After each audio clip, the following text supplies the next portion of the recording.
अथ आदित्यहृदयम् ततो युद्धपरिश्रान्तं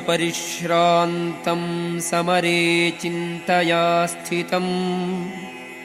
रावणं चाग्रतो दृष्ट्वा युद्धाय समुपस्थितम् दैवतैश्च समागम्य द्रष्टुम् अभ्यागतो रणम्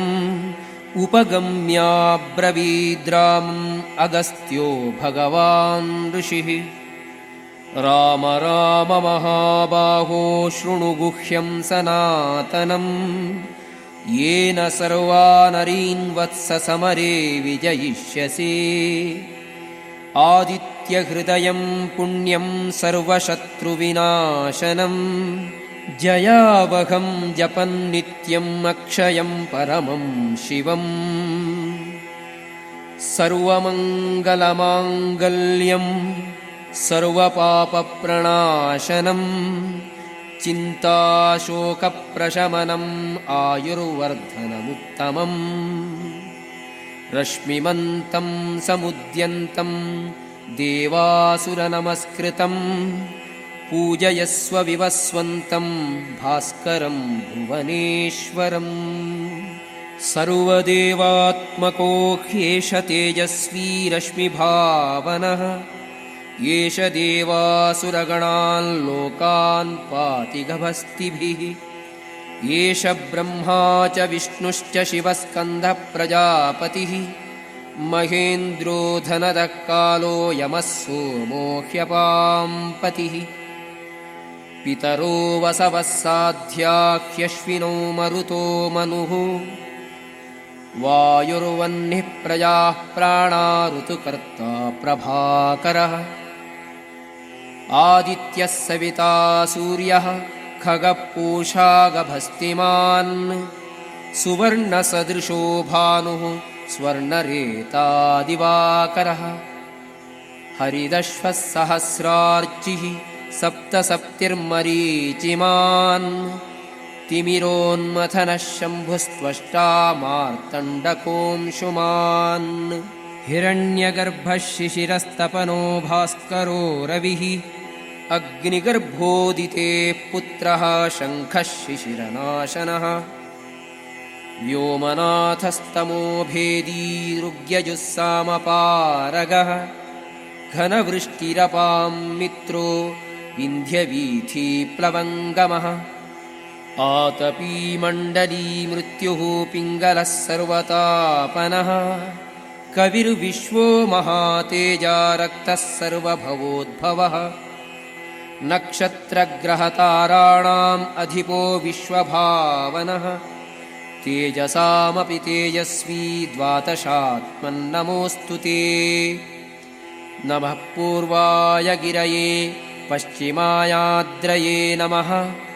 ज्योतिर्गणानां पतये दिनाधिपतये नमः जयाय जयभद्राय हर्यश्वाय नमो नमः नमो नमः सहस्रांशो आदित्याय नमो नमः नम उग्राय वीराय सारंगाय नमो नमः नमः पद्मप्रबोधाय मार्तण्डाय नमो नमः ब्रह्मेशानाच्युतेशाय सूर्यायादित्यवर्चसे भास्वते सर्वभक्षाय रौद्राय वपुषे नमः तमोघ्नाय हिमघ्नाय शत्रुघ्नायामितात्मने कृतघ्नघ्नाय देवाय ज्योतिषां पतये नमः तप्तचामीकराभाय वह्नये विश्वकर्मणे नमस्तमोभिनिघ्नाय रवये लोकसाक्षिणे नाशयत्येष वैभूतं तदेव सृजति प्रभुः पायत्येष तपत्येष वर्षत्येष गभस्तिभिः येष सुप्तेषु जागर्ति भूतेषु परिनिष्ठितः येष चैवाग्निहोत्रं च फलं चैवाग्निहोत्रिणाम् देवाश्च क्रतवश्चैव क्रतूनां फलमेव च यानि कृत्यानि लोकेषु सर्वाण्येषः रविः प्रभुः येनमापस्सु पृच्छेषु कान्तारेषु भयेषु च कीर्तयन् पुरुषः कश्चिन्नावसीदति राघव पूजयस्वैनमेकाग्रो देवदेवं जगत्पतिम् एतत्त्रिगुणितं जप्त्वा युद्धेषु विजयिष्यति अस्मिन् क्षणे महाबाहो रावणं त्वं वधिष्यसि एवमुक्त्वा ततोऽगस्त्यो जगाम च यथागतम् एतच्छ्रुत्वा महातेजा नष्टशोकोऽभवत्तदा धारयामास सुप्रीतो राघवः प्रयतात्मवान् आतिथ्यं प्रेक्ष्य जप्त्वा तु परं हर्षमवाप्तवान् त्रिराचम्य शुचिर्भूत्वा धनुरादाय वीर्यवान्